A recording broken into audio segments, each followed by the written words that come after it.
السلام علیکم ورحمۃ اللہ وبرکاتہ۔ آپ یوٹیوب چینل دیکھ رہے ہیں، میں اکرم خورشید ہوں۔ وراثت ہمارے کلچر میں، ہمارے معاشرے میں ایک بڑا اہم ایشو ہے، اور میں نے دیکھا ہے ہر فیملی میں میں خود انگلینڈ میں رہ کر آیا ہوں، انگلینڈ سے پڑھ کے آیا ہوں۔ میں نے دیکھا ہے جو اوریجنلی پاکستان سے بلانگ کرتے ہیں، ان کے پیچھے بیک گراؤنڈ فیملی جو پاکستان میں، ان میں یہ ایشوز چل رہے ہیں۔ پڑھے لکھے میں بھی چل رہے ہیں، ان پڑھ میں بھی چل رہے ہیں، صحیح ہے نا؟ اور وراثت کے ساتھ سنسیئر رہنا، جو بندہ وراثت کو کنٹرول کرے اس کا وراثت کے ساتھ ایماندار رہنا، اور وہ حضرت عمر بن خطاب کی سنت کو زندہ کر دیتا ہے۔ جیسے حضرت عمر بن خطاب نے خلافت کی اور رات کو مال غنیمت بانٹ کے جھاڑو مار کے کپڑے جھاڑ کے نکلتے تھے۔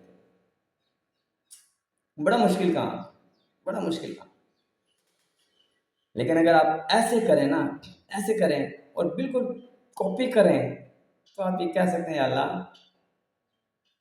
روز قیامت حضرت عمر بن خطاب کے گھر کے ساتھ گھر ہی دے دینا۔ تو یاد رکھیں حضرت عمر بن خطاب کا گھر کدھر ہوگا پھر؟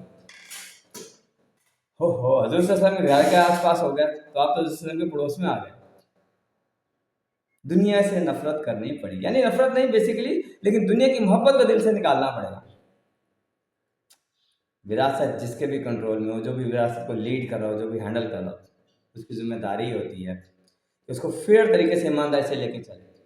یقین جانے پھر وہ بندہ اللہ سے دعا مانگے کہ اللہ تعالیٰ یہ تکلیفات، میں کہہ رہا ہوں بیماری کوئی ہے ہی نہیں، آفت کوئی ہے ہی نہیں، اس کی اللہ سنے گا، کہے گا میری خاطر ایک بندہ اس دور میں اتنی ایمانداری سے چل رہا ہے، اس کی سنو بھائی، میرے فرشتوں اس کی سنو۔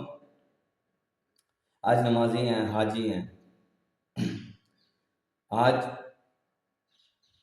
تہجد گزار ہیں، روزے دار ہیں، اللہ کی راہ میں خرچ کرنے والے ہیں، لیکن وہ سب کے سب، ان میں آپ کو لاکھوں میں کوئی چند ایک ایسے ملیں گے جو وراثت میں ایمانداری سے چل رہے ہوں گے۔ اس کا مطلب ہے یہ سب عبادتیں اثر نہیں ڈالتی، صحیح ہے نا؟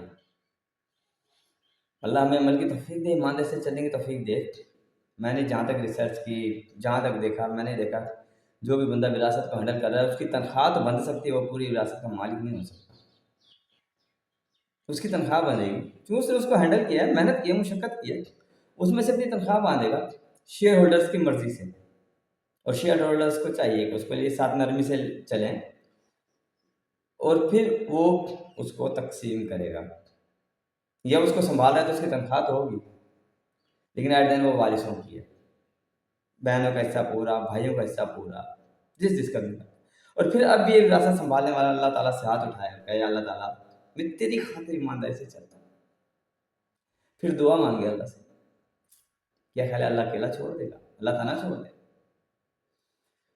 گا؟